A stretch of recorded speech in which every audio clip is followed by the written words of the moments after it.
આણંદમાં મકસૂદે મુકેશ બની પરિણીત શખ્સે યુવતી સાથે આચર્યું દુષ્કર્મ। આ શખ્સે આપી યુવતીને વિડીયો વાયરલ કરવાની ધમકી। આણંદ જિલ્લાના બોરસદ તાલુકાના નાપા ગામે રહેતા મકસૂદે મુકેશ બની યુવતી સાથે દુષ્કર્મ આચર્યું।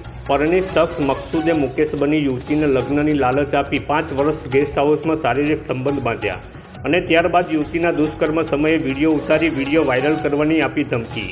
અવારનવાર ગેસ્ટ હાઉસમાં લઈ જતો હતો અને ત્યાં તેની સાથે દુષ્કર્મ ગુજારતો હતો। ત્યારબાદ યુવતીએ સમગ્ર ઘટનાની જાણ પોલીસ સ્ટેશને કરી આ દુષ્કર્મ કરનાર શખ્સ સામે કરી ફરિયાદ। આણંદ ટાઉન પોલીસ સ્ટેશન દ્વારા ફરિયાદ નોંધી આરોપીની કરાઈ ધરપકડ। જાણો સમગ્ર ઘટના શું છે હકીકત। નાયબ પોલીસ અધિક્ષક શ્રી જે.એન. પંચાલ સાહેબ।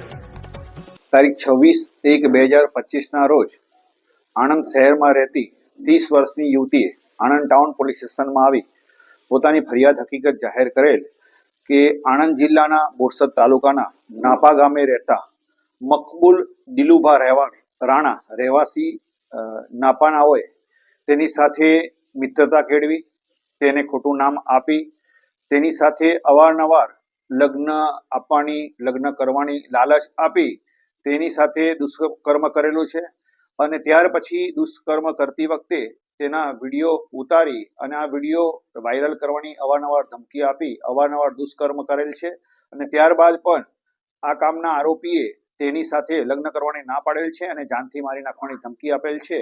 તે બાબતે ફરિયાદ હકીકત આપતા આ બાબતે આણંદ ટાઉન પોલીસ સ્ટેશનમાં ગુનો રજીસ્ટર કરવામાં આવેલો છે। સદર ગુનાની ગંભીરતા સમજી પોલીસ અધિક્ષક શ્રી જસાણી સાહેબની સૂચના અને માર્ગદર્શન હેઠળ પીઆઈ ઝાલા સાહેબના સૂચના મુજબ પીએસઆઈ શુક્લાએ અલગ અલગ ટીમો બનાવી અને આ ગુનામાં સંડોવાયેલ મકબૂલ દિલુભાઈ રાણા ઉંમર વર્ષ 37 ને અટક કરવામાં આવેલો છે અને કાયદેસરની કાર્યવાહી હાથ ધરવામાં આવેલી છે। સમગ્ર પ્રેમ પ્રકરણમાં ફસાવવા માટે આ જે યુવક હતો અને શું નામ ધારણ કર્યું હતું કેવી રીતે પ્રેમ પ્રકરણમાં ફસાવ્યું? આ કામનો યુવક જે આરોપી છે મકસૂદ દિલુભા રાણા એ આણંદ ટાઉનની અંદર લીલું ઘાસ છૂટક વેચાણ કરતો હોવાની હકીકત જણાવેલ છે અને આ ઘાસ વેચતી વખતે જ આ ફરિયાદી સાથે પરિચયમાં આવેલો હતો અને જે તે સમયે પોતાનું નામ મુકેશ હોવાની હકીકત જણાવેલી અને સને 2020ના જાન્યુઆરી માસથી ફરિયાદી સાથે સંબંધો રાખતો હોવાની હકીકત તપાસ દરમિયાન જણાવેલ છે। જે યુવક મુસ્લિમ હોવાનું યુવક ક્યારે જાણ્યું?